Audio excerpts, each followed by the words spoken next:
ചട്ടലംഘനം നടത്തി mayor council യോഗം വിളിച്ചെന്നാരോപിച്ച് കോൺഗ്രസ് കൗൺസിലർമാർ കൗൺസിൽ ഹാളിൽ മേയറുടെ ചെയർ ടേബിളിന് മുകളിൽ കയറ്റിവെച്ചും നടുത്തളത്തിൽ കൊണ്ടിട്ടും പ്രതിഷേധിച്ചു. തെരഞ്ഞെടുപ്പ് പെരുമാറ്റച്ചട്ടം നിലനിൽക്കുമ്പോൾ മേയർ കൗൺസിൽ യോഗം വിളിച്ചതിൽ പ്രതിഷേധിച്ചായിരുന്നു കോൺഗ്രസ് കൗൺസിലർമാരുടെ പ്രതിഷേധം.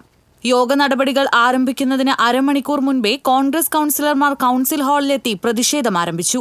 മേയറുടെ ഇരിപ്പിടം ടേബിളിനു മുകളിൽ കയറ്റിവെച്ച് മുദ്രാവാക്യം വിളിച്ചും നടുക്കളത്തിൽ കൊണ്ടിട്ടും 1 മണിക്കൂറിലേറെ സമയം പ്രതിഷേധിച്ചു. കൗൺസിലിന്റെ പരിഗണനയുള്ള മിക്ക അജണ്ടകളും മേയർ മുൻകൂർ അനുമതി കൊടുത്തിട്ടുള്ളതാണെന്നും അഴിമതി തന്നെയായിരുന്നു ഈ കൗൺസിലിന്റെ ലക്ഷ്യമെന്നും അത് അനുവദിക്കില്ലെന്നും പ്രതിപക്ഷ നേതാവ് രാജൻ ജെ പല്ലൻ ആരോപിച്ചു. പെരുമാറ്റച്ചട്ടം നിലനിൽക്കെ തെരഞ്ഞെടുപ്പ് കമ്മീഷനെ നോക്കുകുത്തിയാക്കിയാണ് മേയറും സെക്രട്ടറിയും ചേർന്ന് നിയമവിരുദ്ധമായി കൗൺസിൽ യോഗം വിളിച്ചു ചേർത്തതെന്ന് കൗൺസിലർ ജോൺ ഡാനിയൽ ആരോപിച്ചു.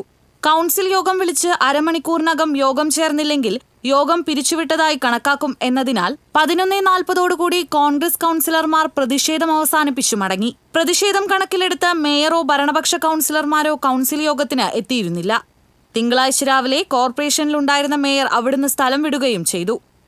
TCV news, Thrissur.